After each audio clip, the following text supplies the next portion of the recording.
E aí, Paulo, já engata aqui com o seu comentário e também o que você traz de novidades aí do mundo biotech.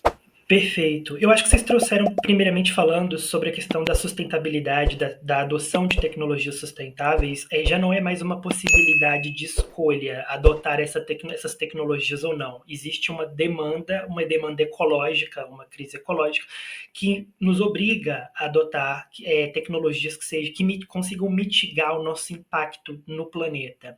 Mas eu sou um pouco cético, porque tendo isso em vista, e dado a escolha de estilo de vida que o cidadão médio global, digamos assim, ele almeja ter, que em grande maioria é sim o poder de consumo de um norte-americano, de cidadão norte-americano médio, que eu digo que acho que existe uma incompatibilidade entre a capacidade de que essas tecnologias sustentáveis têm de promover a manutenção desse padrão de consumo a ser almejado a nível global, ou seja, se a gente consegue manter os nossos consumos independente da adoção de tecnologias sustentáveis, porque a gente não sabe ainda qual é o teto de mitigação dessas tecnologias, ou seja, o quanto que elas conseguem reduzir do impacto que a gente causa no planeta. A exemplo, a gente tem o dia de sobrecarga da Terra, que é uma data em que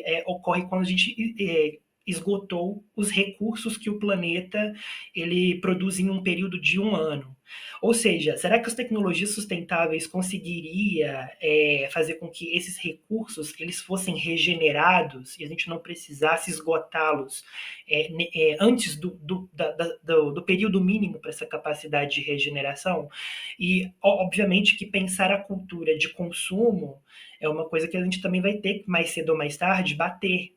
Porque eu tenho dúvidas que se as tecnologias sustentáveis elas vão conseguir reduzir os danos de esgotamento dos recursos naturais que a gente consome.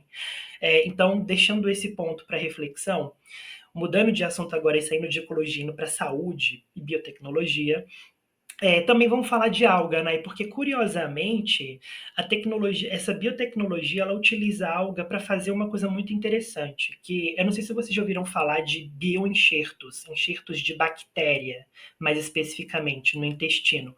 Qual que o que a gente sabe com as pesquisas mais novas acerca do estudo do intestino e da comunidade de bactérias intestinais, o quanto que essa relação que a gente poderia chamar de uma protocooperação, ela tem se demonstrado cada vez mais fundamental no nosso processo de manutenção da saúde. A gente sabe, por exemplo, que populações de bactérias estão muito associados à obesidade, assim como também muitas doenças neurodegenerativas, como Parkinson.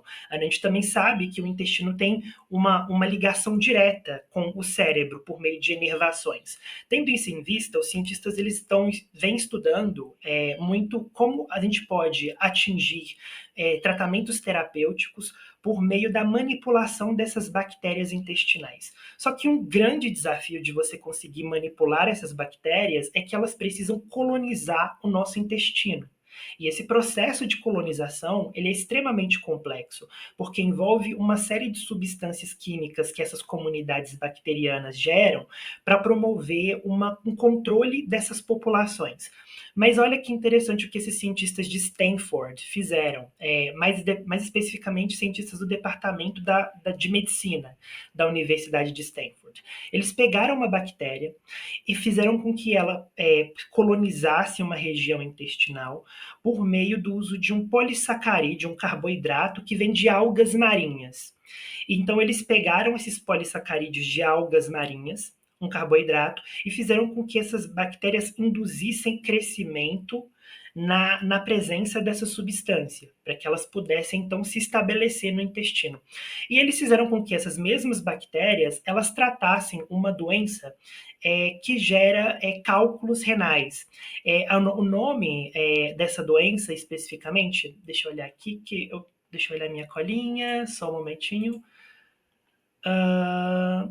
Ela é uma doença que faz com que o intestino absorva muito oxalato, e o oxalato, por sua vez, ele termine se depositando em cálculos renais, fazendo com que a gente tenha todos aqueles problemas.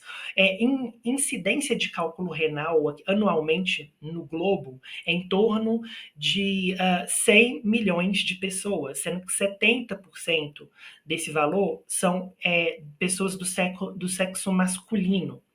E mais do que isso, então, há uma necessidade, uma demanda por procurar alternativas terapêuticas para atacar esse problema. Então, eles modificaram essa bactéria e eles conseguiram testar elas tanto em humanos, em fase 1 e 2, de testes clínicos, assim como em ratos. Os resultados em ratos diminuíram o oxalato, a absorção de oxalato em 50%, quando comparado, por exemplo, a pessoas saudáveis que não faziam que não passaram por esse tipo de tratamento bacteriano. Mais do que isso, em humanos foi apresentado uma redução de 30%, mas que tiveram problemas na questão da biossegurança, porque essas bactérias geneticamente modificadas, elas começaram a trocar informações genéticas com outras populações de bactérias nativas ali do intestino. Mas a questão é que esse é um case conceitual bem interessante do o quanto a gente pode modificar bactérias intestinais para fazer com que elas adotem funções terapêuticas específicas, principalmente relacionadas a funções relacionadas a doenças metabólicas, diminuindo então a absorção de determinadas substâncias que podem ou que estão relacionadas com doenças renais. Então, é um case que sim, foi voltado para uma aplicação de uma doença específica, uma doença renal, mas poderia ser aplicado a qualquer outro tipo de doença que tenha um vínculo direto com a padronização da microbiota do intestino. Acho que é um case bem interessante, mostra uma abordagem farmacológica que não necessariamente está relacionado com a substância em si, mas em como que essas bactérias elas podem ser programadas para que elas adotem determinadas funções em contextos específicos. E é isso.